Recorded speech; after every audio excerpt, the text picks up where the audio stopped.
मची हुई थी। जहाँ देखो वहाँ जगह जगह हर घर हर मंदिर सजा हुआ था। भगवान श्री कृष्ण के जन्मोत्सव के लिए सभी अपनी तरफ से तैयारी कर रहे थे। ये नजारा गोलोक में विराजे श्री भगवान कृष्ण और राधा मैया देखकर अति प्रसन्न हो रहे थे। तभी श्री कृष्ण ने अपने मोर पंख को ठीक किया, कमर में बांसुरी को कसा और मुकुट पहनकर तैयार हो गए। कान्हा, कहाँ चल दिए इतना सज संवर कर? अरे राधा, आज मेरा जन्मदिन है। धरतीवासी मेरे जन्म उत्सव को इतनी धूमधाम से मनाते हैं। मन में विचार आ रहा है आज अपने भक्तों की परीक्षा ली जाए, इसलिए धरती लोक में भ्रमण के लिए जा रहा हूँ। अच्छा, फिर तो मैं भी तुम्हारे साथ चलूंगी। तुम्हारे बिना तो मैं अधूरा हूँ राधे। भला तुम्हारे बिना मैं कैसे जा सकता हूँ? चलो, अब तुम भी तैयार हो जाओ। कान्हा, तुम्हें ज्ञात है जन्माष्टमी पर भक्त तुम्हें छोटे बालक के रूप में पूजते हैं, इसलिए इस रूप में नहीं, हम छोटे बच्चों के रूप में जाएंगे। ये भी उत्तम रहेगा। राधा कृष्ण दोनों धरती लोक पर जाने ही लगे कि तभी कृष्ण के सारे सखा वहाँ आ गए। अरे वाह कान्हा, तुम्हारे जन्मदिन का आयोजन और तुम अकेले अकेले ही जा रहे हो। आज तो खीर पूरी पकवान मिलेंगे, हम भी तुम्हारे साथ चलेंगे। अब तो तुम सबको भी ले जाना ही पड़ेगा। ठीक है, चलो तुम सब भी मेरे जन्मोत्सव का आनंद लेने चलो। राधा कृष्ण और सभी सखा छोटे छोटे बच्चों के रूप में आ जाते हैं और धरती लोक में पहुँचते हैं। घूमते घूमते वे सब एक गाँव में पहुँचते हैं। वहाँ पर सब जगह जन्माष्टमी की धूम थी। कन्हैया, मुझे तो बहुत जोरों की भूख लगी है, चलो न कहीं चलकर कुछ खाते हैं। हाँ, राधा बिल्कुल ठीक कह रही है। चलो ना कान्हा, सब मिलकर कहीं बढ़िया बढ़िया पकवान खाते हैं। मन तो मेरा भी हो रहा है। चलो, वो सामने उस घर में चलते हैं। वहाँ लग रहा है बढ़िया बढ़िया जन्माष्टमी की सजावट हो रही है। मेरे जन्मदिन की खुशियाँ मनाई जा रही हैं। चलो, सब चलते हैं। अरे अरे अरे, ये तुम सब कहाँ चले आ रहे हो? चलो हटो, बाहर जाओ। पता नहीं कहाँ कहाँ से आ जाते हैं। मैं भगवान कृष्ण के भोग की तैयारी कर रही हूँ। तुम लोग क्यों आए हो?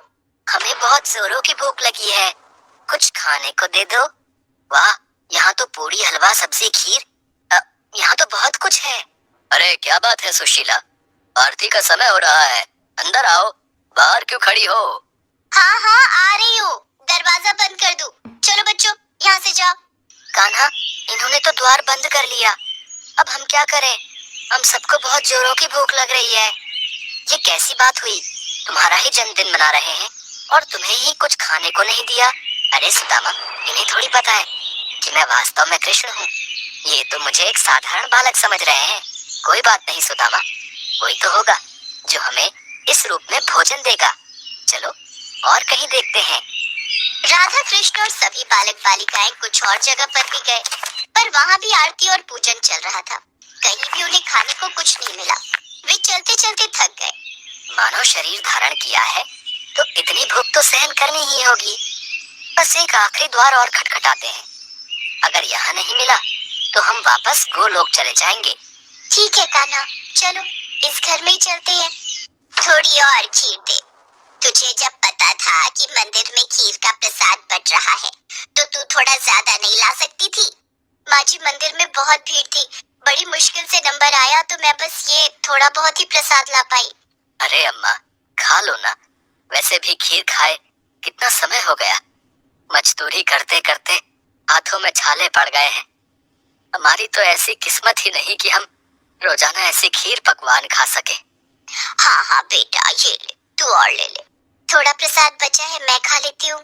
माँ, हमें बहुत भूख लगी है, कुछ खाने को दे दो। ये लो, पहले ही थोड़ी बहुत खीर है, उसमें से भी ये बच्चे भी मांगने आ गए। कुछ नहीं है यहाँ, चलो जाओ यहाँ से।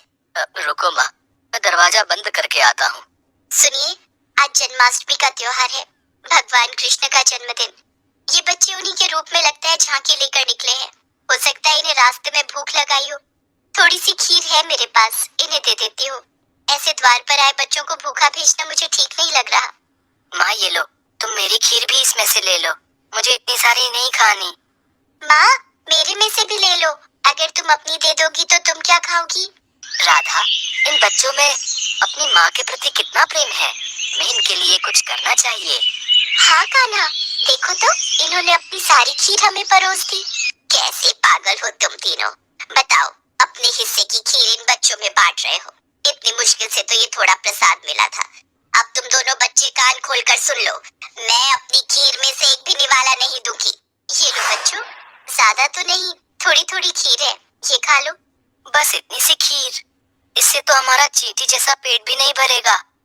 एक काम करो, थोड़ी और खीर ले आओ। दादी थोड़ी सी अपने में से दे दो ना, आज वैसे भी भगवान कृष्ण का जन्मदिन है, हमने भी तो नहीं खाई ना, हमने भी इनको दे दी। अब क्या करूं, तुम लोग इतना जोर दे रहे हो तो ये लो, थोड़ी सी मेरे में से भी दे दो। सावित्री, ये ले, थोड़ी मेरे से भी ले ले, फिर बोलेगी मैं अकेले अकेले खा गया। सावित्री के परिवार के लोगों की ऐसी सोच देखकर राधा कृष्ण मन ही मन बात करने लगे।